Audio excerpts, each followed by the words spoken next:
하나님 말씀은 누가복음 15장 11절에서 32절까지 말씀입니다.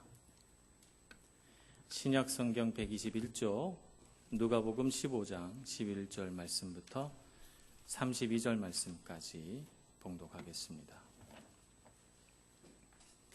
또 이르시되 어떤 사람에게 두 아들이 있는데 그 둘째가 아버지에게 말하되 아버지여 재산 중에서 내게 돌아올 분깃을 내게 주소서 하는지라. 아버지가 그 살림을 각각 나누어 주었더니 그 후 며칠이 안 되어 둘째 아들이 재물을 다 모아 가지고 먼 나라에 가 거기서 허랑방탕하여 그 재산을 낭비하더니 다 없앤 후 그 나라에 크게 흉년이 들어 그가 비로소 궁핍한지라. 가서 그 나라 백성 중 한 사람에게 붙여 사니 그가 그를 들러 보내어 돼지를 치게 하였는데 그가 돼지 먹는 주염 열매로 배를 채우고자 하되 주는 자가 없는지라. 이에 스스로 돌이켜 이르되 내 아버지에게는 양식이 풍족한 품꾼이 얼마나 많은가. 나는 여기서 줄여 죽는구나. 내가 일어나 아버지께 가서 이르기를 아버지 내가 하늘과 아버지께 죄를 지었사오니 지금부터는 아버지의 아들이라 일컬음을 감당하지 못하겠나이다.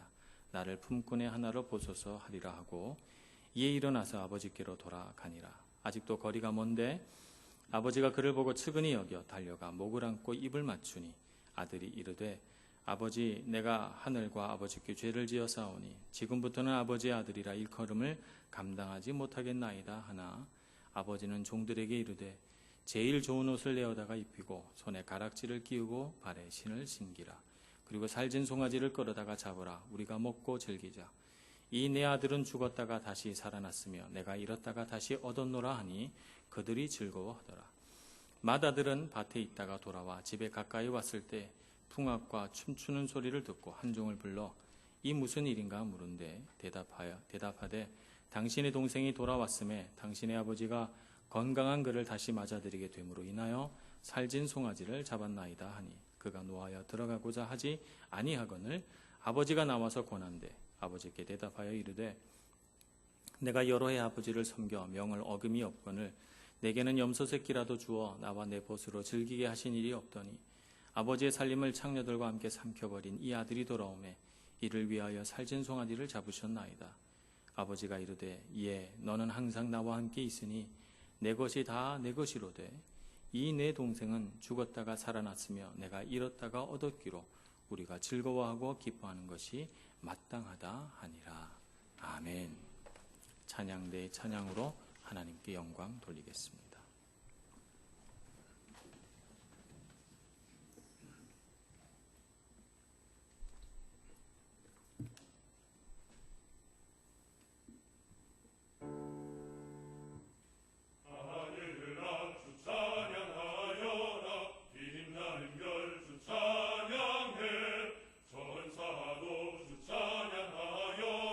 주를 찬양해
렘브란트가 그린 그림 가운데 탕자의 귀향이라고 하는 그림이 있습니다. 저희 교회도 세가족 붓이 올라가는데 벽에 보면 그 그림의 복사본이 걸려 있습니다.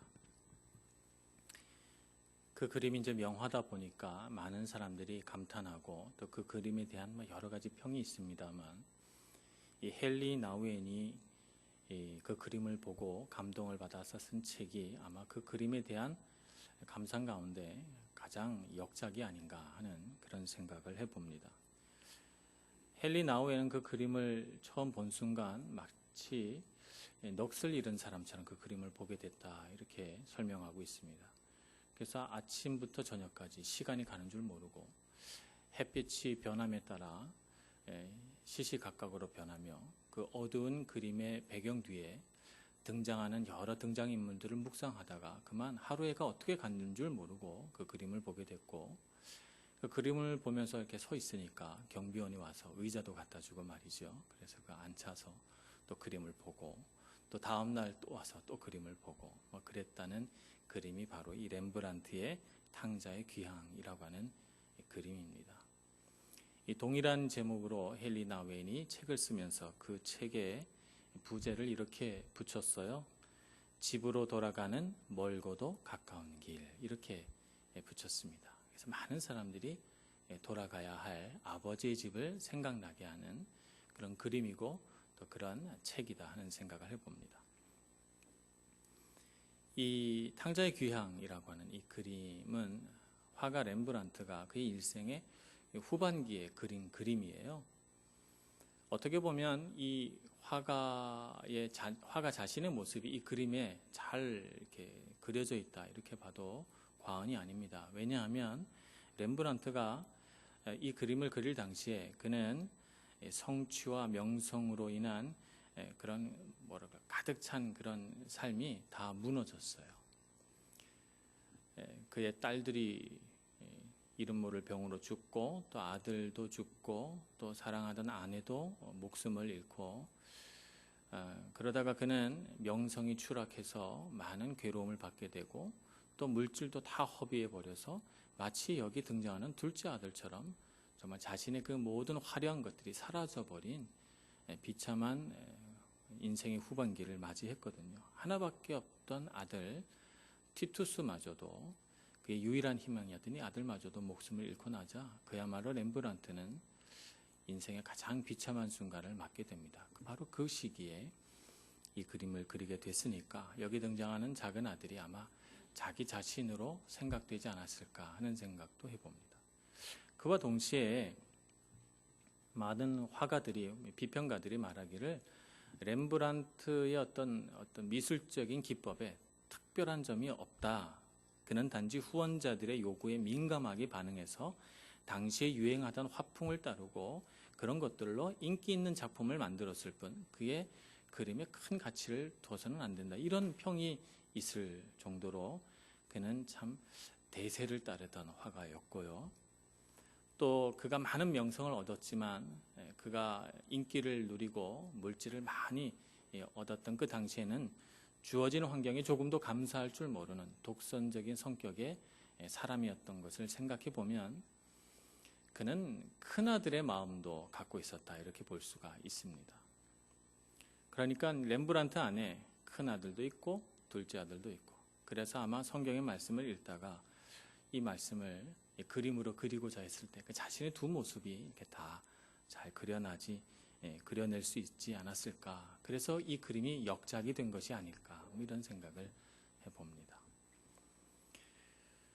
우리도 오늘 성경의 말씀을 이렇게 읽다 보면 우리 안에도 두 아들이 다 있다는 것을 알게 되게 됩니다. 우리 안에도요, 세상에 나가서 허랑방탕하고 내가 가진 것, 내가 누리는 것 취해가지고 마음대로 살았던 적도 있어요. 또 동시에 참 열심히 하나님 잘 믿고 그러면서 누가 잘못하면 늘 꼬집어줘야 되고 지적해야 되고 그러는 큰아들의 모습도 우리 안에 또 있어요. 그래서 그냥 삶의 어떤 순간에는 큰아들처럼 또 둘째 아들처럼 이렇게 살다가 보니까 우리 이 말씀을 읽게 되면 참 내 모습이 다 있네, 이런 고백을 하게 되죠. 근데 이 두 아들을 여기 등장하는 아버지는 다 사랑하잖아요. 어느 아들은 좋고 어느 아들은 싫고 이런 게 아니라 이 두 아들을 다 사랑해서 사랑으로 권면하고 훈계하고 해서 다 품어내는 아버지의 모습도 보게 됩니다.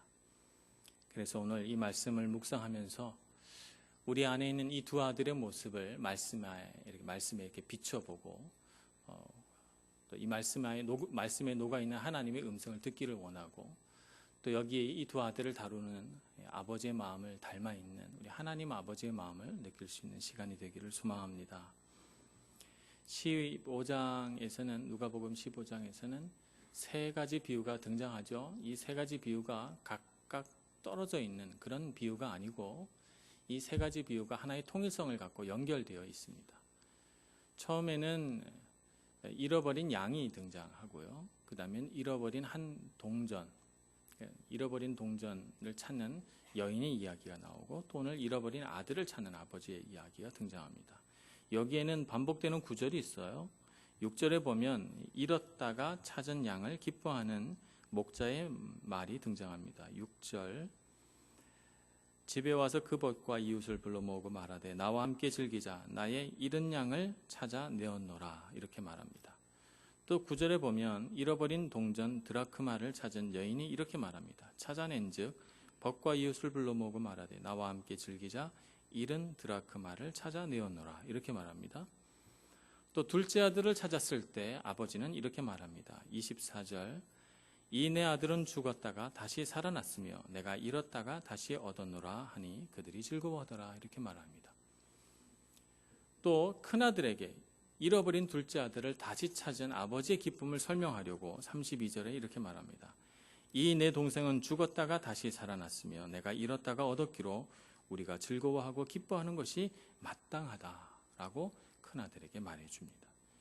그래서 이 세 가지 비유의 어떤 핵심은 뭐냐면 잃은 것을 다시 찾은 아버지의 마음이 이렇게 크다는 거예요. 마치 한 마리 잃어버린 양을 찾은 목자의 마음 같고 잃어버린 동전을 찾은 여인의 마음 같고 잃은 아들을 죽었다고 여겼다가 다시 살아있는 아들을 만난 아버지의 마음과 같다는 것을 말씀하고 있고 그 아버지의 마음을 이해하라고 그 아버지의 마음을 닮으라고 우리에게 말씀하고 있는 것입니다. 그래서 이 아버지의 기쁨을 어떻게 표현하는가 하면 점층법을 사용해서 표현하고 있어요. 처음에는 100마리 중에 한 마리를 잃어버려요. 두 번째는 10개의 동전 중에 한 동전을 잃어버려요. 그리고는 마지막에는 두 아들 중에 한 아들을 잃었다가 다시 찾잖아요. 많은 것 중에 하나를 잃어버린 게 귀하겠어요? 조금 있는 중에 하나를 잃어버린 게 귀하겠어요? 다 아시죠? 100분의 1, 10분의 1, 2분의 1 산수를 조금 하신 분들은 다 아시죠? 2분의 1이 제일 값어치가 있잖아요. 숫자가 점점 작아짐에 따라서 가치도 점점 커집니다. 그래서 이 가치가 점점 커지는 데 따라서 잃어버린 것을 다시 찾은 이 아버지의 마음, 그 사람의 마음도 점점 커지게 되는 것입니다. 그래서 이 말씀 가운데서는 잃은 것을 다시 찾은 아버지의 마음이 얼마나 기쁜가 그것을 이해하라고 이 말씀을 읽는 우리 모두에게 말씀하고 있는 것입니다. 그러면 먼저 오늘 본문의 말씀 둘째 아들은 어떤 문제가 있었나 또 큰아들에게는 어떤 문제가 있었나 또 아버지의 마음은 어떤가 하는 것을 차근차근 살펴보겠습니다. 둘째 아들의 문제는 독립하고 싶다는 거예요. 더 이상 아버지의 간섭 아래 있고 싶지 않다는 거예요. 더 이상 아버지의 어떤 제약 안에 살고 싶지 않고 나도 이제 독립해서 내 마음대로 한번 살고 싶다는 거죠. 이런 자유에 대한 갈망이 그로 하여금 아버지에게 용감하게 재산의 반을 나누어 달라는 요청을 하게 되고 그는 그 요청을 따라서 아버지의 재산을 받고 아버지의 손길이 닿지 않는 먼 나라로 가서 자기가 하고 싶은 대로 허랑방탕하게 살아갑니다. 나의 시간, 나의 자원, 나의 소유를 아무런 제약 없이 누구의 간섭도 받지 않고 자유롭게 사용하고 쓰면서 살고 싶다라고 하는 마음이 이 둘째 아들의 마음이고 그것이 이 둘째 아들의 문제이기도 합니다. 스캇백 박사가 아직도 가야 할 길이라고 하는 이 책에서 우리의 삶을 표현하기를 삶은 문제의 연속이다 이렇게 말합니다. 삶은 문제의 연속이다 보니까 우리 삶에는 항상 괴로움이 있다는 거예요.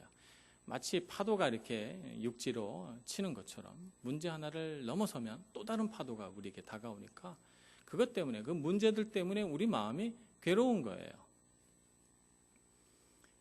많은 경우 사실은 우리가 그 문제와 싸워서 이겨내야 되는 건데 사실은 다 그렇지는 않아서 어떤 사람들은 문제와 싸우기보다는 문제를 회피하는 쪽으로 선택하게 됩니다.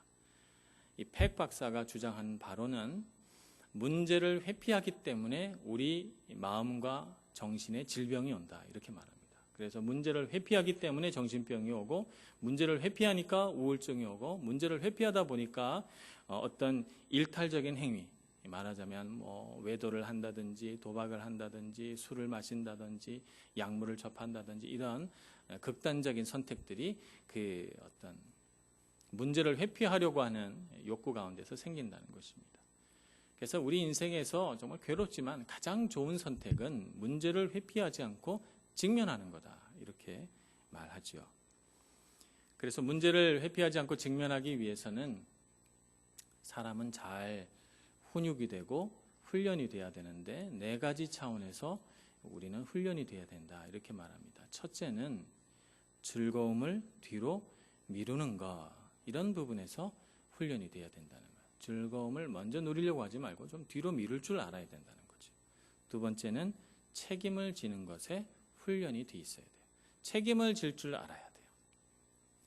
세 번째는 진리에 대한 헌신, 가치롭고 정말 변하지 않는 진리에 대하여 헌신된 마음을 갖고 있어야 그 사람은 인생의 어떤 괴로움 속에서도 잘 이겨낼 수 있다는 것이죠. 네 번째는 균형을 잡은 생활.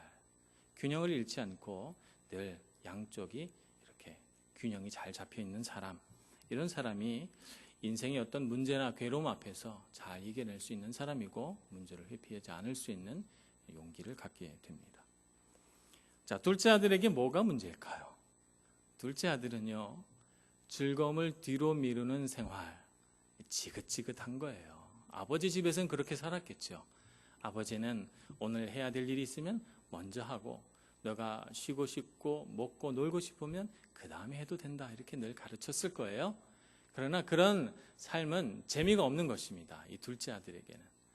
아버지의 어떤 간섭과 제한 없이 마음껏 인생을 즐겨보고 싶은 거예요. 세상에는 그렇게 살아가는 사람들이 너무 멋져 보이니까 그렇게 살고 싶었어요. 둘째 아들의 문제입니다. 제한 없는, 제약 없는 즐거움을 추구하는 마음. 이것은 마치 한계 없는 자유를 추구하고자 하는 인간의 본성과 맞닿아 있어서 이것은 바로 방탕이라는 것과 연결이 됩니다. 이런 것이 방탕 아니겠어요? 방탕이라고 하는 것이 무슨 심각한 죄를 짓는 것이 방탕이 아니라 아무런 간섭도 받지 않고 제한 없이 자유롭게 즐거움을 추구하는 마음을 방탕이다 이렇게 말할 수가 있는 것입니다. 이 아들이 방탕스러운 허랑방탕한 생활을 쭉 영위해 나가다가 결국 어디에 도착하게 되냐면 이 방탕의 종착역은 어딘가 하면 절망인 것입니다. 이 아들이 결국 도달한 곳이 어디냐 하면 그 나라 사람들에게 완전히 자기의 몸이 팔려서 노예가 돼요. 그래서 돼지치는 사람이 됩니다. 당시 이 유대인들에게는 가장 부정한 짐승이 돼지였으니까 돼지를 치는 사람이 됐다고 하는 것은 유대인으로서는 결코 도달해서는 안 되는, 도달할 수도 없는 가장 비참한 삶으로 떨어졌다는 것을 의미합니다. 그런데 그런 삶에 떨어졌으면 잘 살아야 될 텐데 그렇게도 못 살아서 돼지가 먹는 쥐염 열매를 먹고자 해도 주는 사람이 없어서 이 아들이 고백하기를 이제 굶어 죽게 됐구나 라고 하는 고백까지 하게 된다는 거죠. 비참한 신분으로 떨어진 데다 거기에 먹고 살 수 있는 충분한 식량도 없는 그런 삶으로 그가 떨어지게 됩니다. 이것이 바로 절망스러운 둘째 아들의 삶입니다. 이 절망이 둘째 아들에게 어떤 피해를 입혔는가 하면 자기 자신에 대한 가치가 상실돼 버려요. 전에는 아버지 집에서 멋있는 옷을 입고 사람들에게 대접받고 아들로서 어떤 자부심과 자신감을 가지고 살았는데 이제 그는 고작해야 주염나무 열매로 먹고 사는 데다 유대인들이 그토록 부정하게 여기는 돼지치는 이런 노예의 삶을 살아가게 됐으니 이 아들은 자기 자신에 대해서 뭐가 가치가 있는지 내 삶의 어떤 가치를 아무것도 찾아낼 수가 없어요. 가치를 상실했고 이제는 스스로 자기가 일어서고자 해도 일어설 수가 없습니다. 뭐 사람이 일어서려고 해도요, 정말 이런 절망의 상태에서는 뭐 지팡이 하나라도 잡아야 일어서지 아무것도 없는데 스스로 일어서기는 어려워요. 아주 절망 가운데 있는 사람은 스스로 일어날 힘이 없기 때문에 누군가가 도와줘야 됩니다. 그런데 이런 절망의 상태에서 절망이 주는 유익이 딱 한 가지 있는데 그것이 뭐냐면 아버지 품에 있던 것들에 대한 가치를 알게 됩니다. 전에 아버지 집에 살 때는 참 아버지 집에 사는 것은 지루하고요, 재미없고요, 하찮게 여겨졌어요. 이까짓 거. 아우, 재미없어. 지루해. 그래서 이 아들은 신나고 재미있고 정말 더 가치로운 것들을 찾아 떠난 거거든요. 그런데 이제 절망의 자리에 떨어져서, 나락에 떨어져서 아버지를 바라보니 아버지 품에 있는 것들이 얼마나 가치롭고 소중한 것인가 하는 것을 알게 되는 것입니다. 그래서 하나님께서는 때때로 우리 인생을 절망 가운데 가두어 두시곤 해요. 왜냐하면 이 절망이 주는 많은 독하고 나쁜 것들 중에서 이 한 가지 유익 때문에 아버지 품에 있는 이 귀한 것들을 다시 알아볼 수 있는 그런 눈을 주기 때문에 절망의 상태에 우리를 잠시 두기도 하시죠. 아들이 그렇게 된 것입니다. 그래서 아들이 마침내 돌아갈 용기를 내게 됩니다. 내 인생을 돌이켜야 되겠다. 아버지 품에 있는 그 귀한 것들을 내가 다시 바라고 소망하는 마음을 가져야 되겠다. 일어서게 됩니다. 돌아갈 용기를 갖는다는 거, 이거 쉬운 거 아닙니다. 왜냐하면 우리 사람 사는 인생을 보면 절망 가운데 있다고 해서 다 이렇게 일어나서 자기 인생을 돌이킬 용기를 내는 것은 아니기 때문에 그렇습니다. 인생의 절망 가운데 얼마나 많은 사람들이 자기의 인생을 포기하고 목숨을 끊거나 혹은 심각한 범죄를 저지르거나 혹은 자기 자신을 자책하면서 스스로 자기 인생을 파괴해가는지 우리가 뉴스를 통해서나 우리 이웃을 통해서나 늘 보기 때문이죠. 절망 가운데 있다고 다 용기를 내는 건 아니에요. 그런데 이 둘째 아들은 아버지를 바라보고 용기를 냈어요. 이 둘째 아들이 가진 참 잘한 일 중에 한 가지입니다. 용기를 내려면 두 가지를 극복할 수 있어야 됩니다. 하나는 수치심이에요. 내가 이렇게 죄를 많이 졌구나. 내가 이렇게 부족한 사람이고 내가 이런 많은 부끄러운 일들을 했구나라고 하는 이런 자책감에서 벗어나서 그래도 아버지를 만나 뵈야 돼라고 하는 마음을 갖는 것, 이것이 참 중요합니다. 용기가 필요하죠. 용기가 없다면 그렇게 마음을 먹을 수가 없습니다. 두 번째는 자존심을 깨트리는 것. 내 잘못을 인정하고 내가 실패한 것을 인정하는 것, 이거 쉽지 않습니다. 저도 제 딸이 잘못했을 때 야단치거든요. 딱히 무슨 잘못한 일을 잘 안 하기 때문에 그저 1년에 한두 번 정도, 분기에 한 번 정도 있을까 말까 합니다만 제 딸을 이제 훈계할 때는 제가 꼭 마지막에 듣고 싶은 말이 있어요. 그게 뭐냐면 아빠 미안해 라고 하든지 혹은 내가 잘못했어 라고 하든지 이 말 두 개 중에 하나는 듣고 싶어요. 그래야지 끝난단 말이에요. 근데 제 딸이 그 말 하는 걸 너무너무 힘들어합니다. 말 안 하려고 해요. 마음으로는 제가 느껴요. 마음으로는 잘못했다고 생각해요. 마음으로는 미안한 생각이 가득 찼어요. 그런데 입 밖으로 내는 거 너무 힘들어해요. 그래서 저는 막 야단을 치면서도 제 마음속에 제발 미안하다고 한마디만 말해줘 뭐 이런 마음 심정으로 제 딸을 야단치는 거거든요. 그래서 잘못됐다라고 말하지 않으면 이 방에서 못 나갈 거야. 제가 이렇게 협박까지 하면서 제 딸에게 그 말하기를 원합니다. 그럼 간신히 말해요. 제가 귀를 기울여 듣습니다. 그 입술에 귀를 대고 듣습니다. 아빠 미안해 혹은 잘못했어 라고 말하면 너무너무 기쁘고 감사해요. 근데 제 딸에게는 엄청난 용기가 필요한 거예요. 그런데 우리 아이들에게만 그렇지 않습니다. 성인이 된 사람들에게도 제가 잘못했습니다. 제가 죄인입니다. 제가 잘못한 일입니다. 라고 말하는 거 정말 힘듭니다. 이거 쉽지 않아요. 돌아갈 용기는 이런 잘못된 자존심을 내려놓고 모든 수치심을 벗어버리고 아버지 품에 가야겠다. 아버지 집으로 돌아가야 되겠다라고 마음먹는 용기가 정말 필요합니다. 이것이 정말 필요해요. 이 둘째 아들의 인생이 바뀌게 된 시점이 어딘가 하면 바로 그 용기를 낸 시점이에요. 돌아가야 되겠다. 그래서 이 아들은 아버지 앞에 감히 내가 아들이라고 주장할 수 없겠다 이렇게 생각을 합니다. 자기 잘못이고 너무 부끄러운 일들을 많이 했으니까. 그래서 오늘 21절에 이렇게 고백합니다. 아들이 이르되 아버지 내가 하늘과 아버지께 죄를 지었사오니 지금부터는 아버지의 아들이라 일컬음을 감당하지 못하겠나이다 라고 고백합니다. 이 얼마나 귀한 고백입니까? 얼마나 아름다운 고백이에요. 이 아들 생각에는 아버지 앞에 이렇게 못나고 이렇게 부끄러운 아들이 없는 거예요. 그래서 그것을 입술로 고백합니다. 여러분 자녀를 다 키워보시죠. 여러분이 아버지라면, 여러분이 어머니라면 이렇게 고백하는 자녀에게 어떻게 하겠습니까? 그래 맞다, 넌 아들이 아니다 이렇게 말해주겠습니까? 잘 됐구나, 이제야 비로소 너의 존재의 의미를 깨달았구나 이렇게 말하겠습니까? 네? 오늘 이 아버지처럼 대하지 않겠습니까?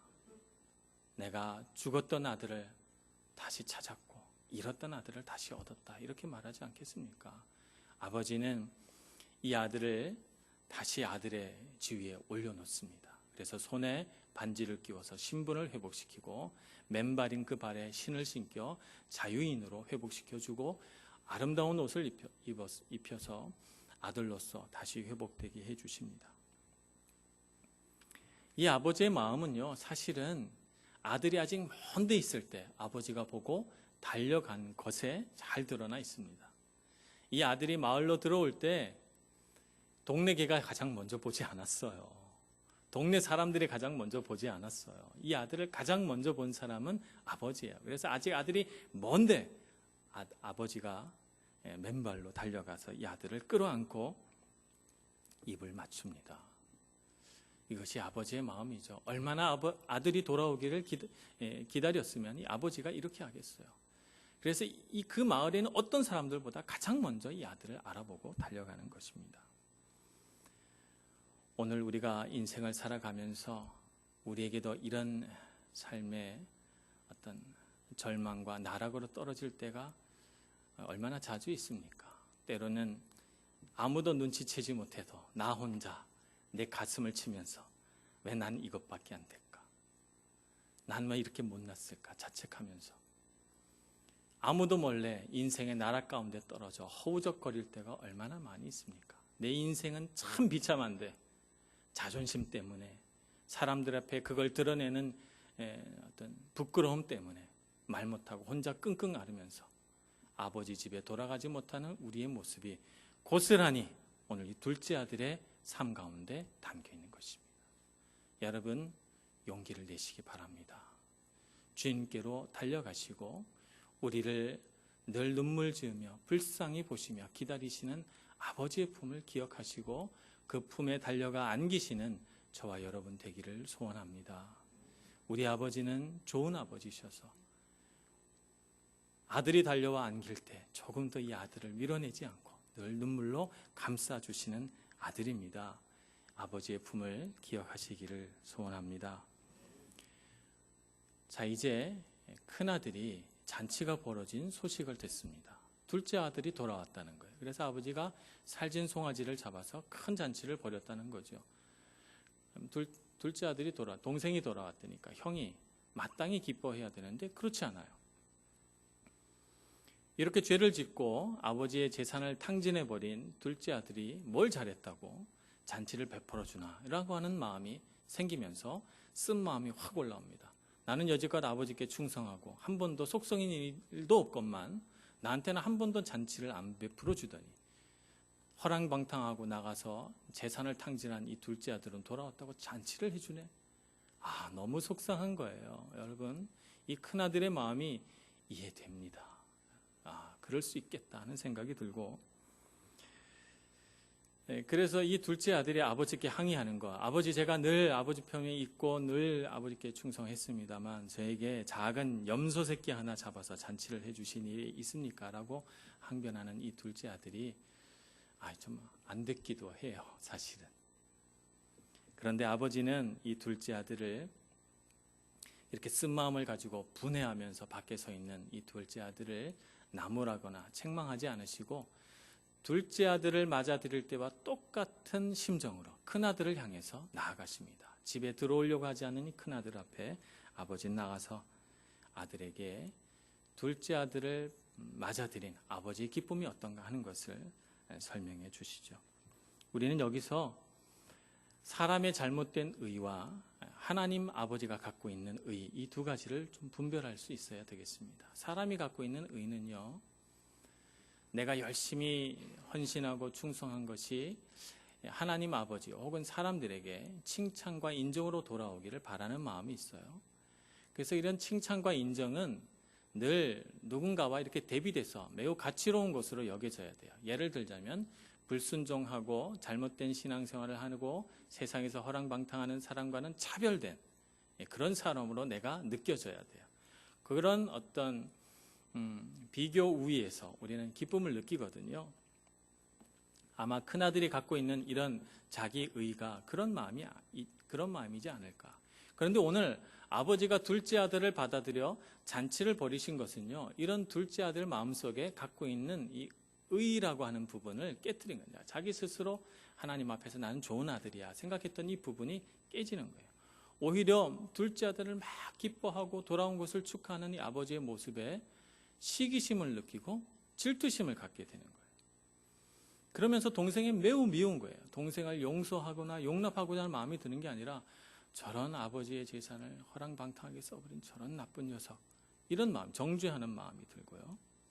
그래서 아들을 사랑하는 이 아버지의 기쁨에, 이 아버지의 잔치에 동참할 수가 없는 것입니다. 이것이 사람의 의고 이 큰아들의 의라는 것이죠. 그러면 아버지가 갖고 있는 의는 뭘까요? 아버지가 옳다라고 생각하는 것은 무엇일까요? 아버지가 옳다라고 생각한 것은 큰아들이든 둘째 아들이든 아들이 되는 거예요. 처음 원래 상태로 회복되는 것입니다. 처음의 원래 상태, 둘째 아들은 둘째 아들로서의 지위가 회복이 되고 큰아들은 큰아들로서의 신분을 아름답게 유지하며 살아가는 것. 그것이 아버지의 의라고 하는 것이죠. 그래서 둘째 아들의 신분을 회복시켜 주시고 기뻐합니다. 아버지가 옳은 일을 하셨죠. 큰아들은 큰아들대로 아버지의 큰아들로서 막중한 그 의무와 책임을 가지고 아버지의 삶을 잘 관리하고 하나님 아버지를 기쁘게 하니 아들로 살아가는 기쁨이 충만하지 않습니까? 그것이 아버지가 생각하는 큰아들의 의예요. 그것이 옳은 것이죠. 그래서 오늘 이렇게 말씀하십니다. 31절. 아버지가 이르되 예, 너는 항상 나와 함께 있으니 내 것이 다 내 것이로되. 얘야, 너는 나와 항상 함께 있으니 내 것이 다 네 것 아니냐. 둘째 아들은 나가서 탕진해 버렸으니 재산이 아무것도 없어요. 그냥 아버지가 회복시켜 주신 것은 신분이죠. 아들로서의 신분. 큰아들은 늘 아버지 옆에 서서 아버지의 분깃을 얻어서 그것을 누리고 그것 안에 기쁨에 동참하고 얼마나 많은 것들을 가지고 있습니까? 그러니 기뻐해야죠. 집 나간 둘째 아들이 돌아온 것을 보면서 아버지가 둘째 아들만 좋아하네 라고 하는 시기심이나 죄를 지은 이 둘째 아들에 대한 용서치 않는 마음을 품어서는 안 된다는 것입니다. 우리가 큰아들로 살아갈 때도 있습니다. 인생을 살아가다 보면 어떤 때는 나는 신앙생활을 한 20년, 30년 했는데 뭐 큰 기쁨은 없었고 내 삶에 뭐 큰 변화는 없었는데 어느 날 하나님을 믿었던 어떤 사람이 세상에서 허랑방탕하다 돌아와서 180도로 확 바뀌어가지고 막 교회 일에 열심히 하고 막 예배 드릴 때 눈물을 쏟고 막 하나님 앞에 돌아온 것이 너무 기뻐하고 감격해하고 사람들이 저분 너무 놀랍게 변했다고 이렇게 칭찬하고 그러면 은근히 부화가 납니다. 얼마나 죄짓고 살았는데 말이지. 나중에 또 어떻게 변할지 모르는 사람인데 너무 호들갑 떠는 거 아니야? 너무 관심 갖는 거 아니야? 이런 생각 들 때가 있어요. 우리 큰아들의 마음이죠. 그러나 우리는 알아야 합니다. 우리는 하나님 아버지와 혈연 관계로 맺어진 자녀들이에요. 그래서 우리는 아버지의 기쁨에 동참해야 할 존재입니다. 설령 둘째 아들이 돌아와서 하나님 아버지가 아무리 기뻐하고 잔치를 베푸고 해도 제일 큰 기쁨은 뭐예요? 하나님과 함께 있는 기쁨이죠. 누가 이 큰아들의 기쁨을 빼앗아 가겠습니까? 둘째 아들처럼 집도 안 나가고 말이죠. 늘 아버지 옆에서 아버지와 함께 있고 아버지께 감사하고 아버지와 함께 누리는 삶을 살아가는 이 기쁨을 어찌 다시 돌아온 기쁨과 비교할 수 있겠습니까? 그러니 둘째 아들은 돌아와서 기쁘고 큰아들은 함께 있어서 기쁘고 그래서 큰아들도 동생을 기뻐하고 동생도 형을 사랑하고 존경하면서 하나님의 그 크신 사랑 안에서 함께 살아가는 것이 우리의 인생 아니겠습니까? 오늘 우리 교회 공동체가 그렇게 되기를 소망합니다. 집 나간 둘째 아들도 우리 교회 공동체 안에 있고 열심히 신앙생활 살아면서 변함없이 주님을 섬기는 큰아들도 있습니다만 우리가 주님 주신 사랑 안에서 한 혈연 공동체가 되어 그리스도 예수의 핏값으로 한 혈연 공동체가 되어 그저 아버지의 기쁨에 동참해야 할 한 식구인 것을 알아서 같이 기뻐하고 같이 눈물 흘리고 같이 하나님의 사랑을 즐기며 누리는 우리 모든 교우 여러분들 되시기를 간절히 축원합니다. 기도하겠습니다. 주님의 사랑을 감사합니다. 우리가 길을 잃고 헤매며 집 떠난 둘째 아들과 같이 살 때에도 우리가 때로 큰아들처럼 교만한 마음으로 비판하고 정죄하며 하나님 앞에 내 의를 들이대고자 할 때에도 변함없이 우리를 사랑하시고 우리를 붙드시고 하나님의 사랑 안에 살게 해주시니 감사합니다. 주님의 기쁘신 사랑을 알아서 날마다 주님 품에서 떠나지 아니하고 하나님 아버지를 높이며 사는 저희들 되게 하여 주옵소서. 예수님의 이름으로 기도합니다. 아멘.